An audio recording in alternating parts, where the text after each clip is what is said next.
Assalamualaikum warahmatullahi wabarakatuh. Masih tetap semangat belajar IPS ya. Dan jangan lupa patuhi protokol kesehatan. Rajin mencuci tangan, memakai masker, dan menjaga jarak. Pada kesempatan kali ini, saya akan menyampaikan materi bab 4, yaitu perubahan masyarakat Indonesia pada masa penjajahan dan tumbuhnya semangat kebangsaan. Materi yang pertama adalah kedatangan bangsa-bangsa Barat ke Indonesia. Latar belakang kedatangan bangsa-bangsa Barat.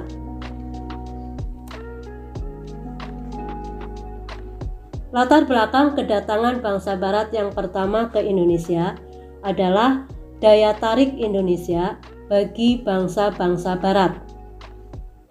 Perhatikan gambar-gambar berikut.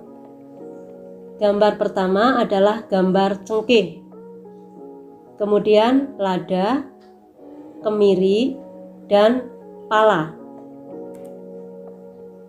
Gambar-gambar tersebut adalah merupakan berbagai komoditas perdagangan yang dihasilkan oleh bangsa Indonesia. Komoditas itulah yang menjadi incaran-incaran bagi bangsa-bangsa Barat. Rempah-rempah bagi bangsa Eropa digunakan untuk mengawetkan makanan, bumbu masakan, dan juga obat-obatan. Latar belakang yang kedua adalah motivasi 3G, yaitu gold, gospel, dan glory. Semboyan 3G merupakan motivasi bangsa-bangsa Barat dalam melakukan penjelajahan samudra. Yang dimaksud dengan semboyan 3G adalah G pertama adalah gold atau emas. Semboyan ini menggambarkan bahwa tujuan bangsa-bangsa Barat datang ke Indonesia adalah untuk mencari kekayaan. G yang kedua adalah gospel atau penyebaran agama Kristen. Semboyan ini merupakan keinginan dari bangsa-bangsa Barat untuk menyebarluaskan atau mengajarkan agama Nasrani. G yang ketiga adalah glory atau kejayaan. Adalah keinginan dari bangsa-bangsa Barat untuk mencari daerah jajahan. Latar belakang yang ketiga adalah revolusi industri pada tahun 1750 sampai 1850. Revolusi industri adalah pergantian atau perubahan secara menyeluruh dalam memproduksi barang dari yang sebelumnya menggunakan tenaga manusia dan hewan menjadi tenaga mesin. Salah satu pengaruh revolusi industri yang dapat mendorong penjelajahan bangsa-bangsa Barat ke Indonesia adalah penemuan mesin uap oleh James Watt yang dapat dijadikan sebagai mesin penggerak perahu. Selain penemuan mesin uap, revolusi industri juga didukung oleh penemuan-penemuan lain seperti kompas, mesin pemintal, teropong, peta, dan lain-lain. Penemuan-penemuan tersebut memicu bangsa-bangsa Barat untuk melakukan berbagai petualangan. Perhatikan gambar berikut. Yang atas adalah perahu layar, yang bawah adalah perahu mesin uap. Kalian bisa membedakan jarak yang bisa ditempuh oleh kedua perahu tersebut. Nah, hal inilah yang kemudian menyebabkan bangsa-bangsa Eropa untuk berani berpetualang untuk mencari daerah-daerah jajahan.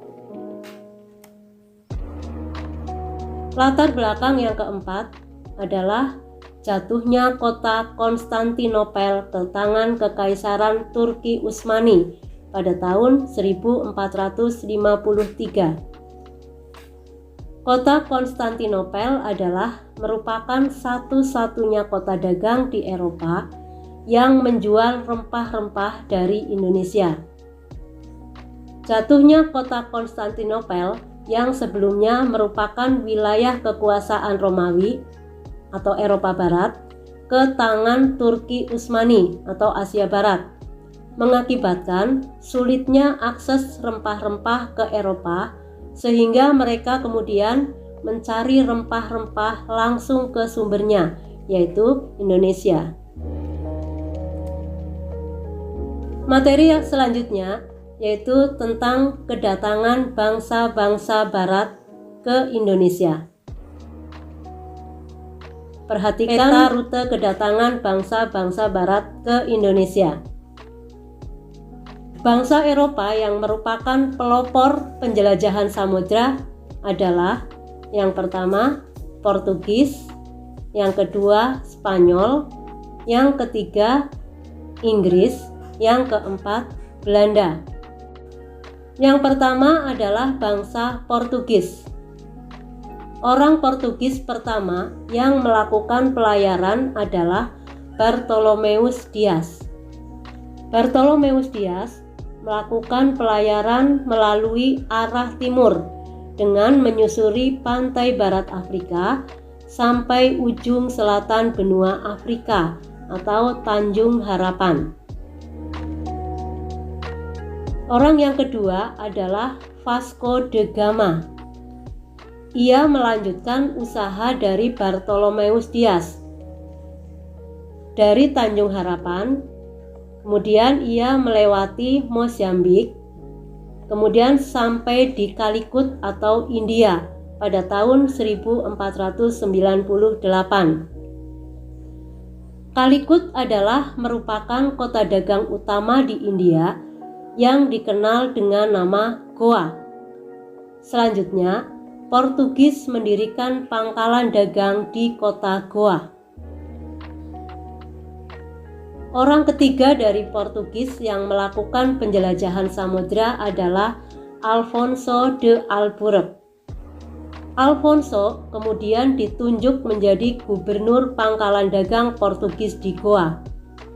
Pada tahun 1511, ia berhasil menguasai Malaka, dan tahun 1521 berhasil menguasai Maluku sebagai penghasil rempah-rempah. Dengan demikian, bangsa Portugis sudah berhasil untuk mencapai tujuannya, yaitu menguasai daerah rempah-rempah. Bangsa kedua yang melakukan penjelajahan samudra adalah bangsa Spanyol. Orang pertama dari Spanyol yang melakukan penjelajahan adalah Christophorus Columbus. Christopher Columbus memulai pelayaran pada tahun 1492 dengan didampingi oleh Amerigo Vespucci. Ia melakukan pelayaran ke arah barat dengan menyeberangi pantai Samudra Atlantik, kemudian mendarat di Kepulauan Bahama dan menemukan benua Amerika. Sehingga Christopher Columbus dikenal sebagai penemu benua Amerika.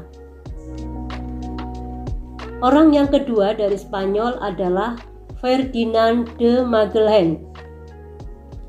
Ia berlayar ke arah barat mengikuti jejak Columbus. Ia dibantu oleh Juan Sebastian Elcano. Rute yang ditempuh yaitu dengan menyeberangi lautan Atlantik ke arah selatan sampai ke ujung benua Amerika. Kemudian menyeberangi lautan Pasifik terus ke arah barat sampai ke Masava atau Filipina. Di Filipina, Magellan berselisih dengan penduduk Filipina dan akhirnya Magellan tewas pada tahun 1521. Selanjutnya, pelayaran dilanjutkan oleh Juan Sebastian Elcano dan kemudian mereka sampai di Maluku. Mereka berhasil membeli rempah-rempah untuk dibawa pulang ke Spanyol. Dalam perjalanan pulang, Elcano tidak menempuh rute seperti berangkat, tapi melanjutkan pelayaran ke barat, melewati Samudra Hindia, kemudian sampai di Tanjung Harapan, dan akhirnya sampai kembali ke Spanyol. Ferdinand Magellan dan Juan Sebastian Elcano selanjutnya kita kenal sebagai pengeliling bumi pertama.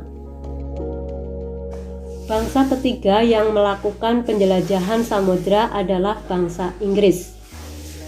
Orang pertama dari Inggris yang melakukan penjelajahan adalah Sir Francis Drake. Rute pelayaran dari Inggris sama dengan rute pelayaran Spanyol, yaitu dengan mengambil arah ke barat. Dalam pelayarannya, Sir Francis Drake sampai di Ternate dan berhasil memborong rempah-rempah, kemudian dibawa pulang ke negerinya. Selanjutnya, James Cook. Pada tahun 1770, James Cook berhasil mendarat di pantai timur Australia dan menjelajah benua Australia pada tahun 1771. Oleh karena itu, James Cook dikenal sebagai penemu benua Australia. Bangsa keempat yang melakukan penjelajahan samudra adalah bangsa Belanda. Rute pelayaran bangsa Belanda ke Indonesia sama dengan rute pelayaran bangsa Portugis, yaitu mengambil arah ke timur. Pelayaran pertama Belanda ke Indonesia dipimpin oleh Cornelis de Houtman, tiba di Pelabuhan Banten melalui Selat Sunda. Kedatangan Cornelis ke Indonesia diikuti oleh ekspedisi-ekspedisi lainnya, sehingga banyak pedagang Belanda di Indonesia yang akhirnya memunculkan persaingan di antara mereka. Untuk mencegah persaingan yang tidak sehat, pada tahun 1602 didirikanlah Verenigd Oost-Indisch Company atau VOC, atau dalam bahasa Indonesianya adalah Perserikatan Dagang Hindia Timur. Gubernur Jenderal VOC yang pertama adalah Peter Botte. Pusat perdagangan VOC semula di Ambon, Maluku, namun kemudian pusat dagang dipindahkan ke Jayakarta atau Jakarta karena VOC memandang Jawa lebih strategis sebagai lalu lintas perdagangan. Jayakarta akhirnya oleh VOC diubah namanya menjadi Batavia. Demikian materi pembelajaran pada kesempatan kali ini. Wassalamualaikum warahmatullahi wabarakatuh.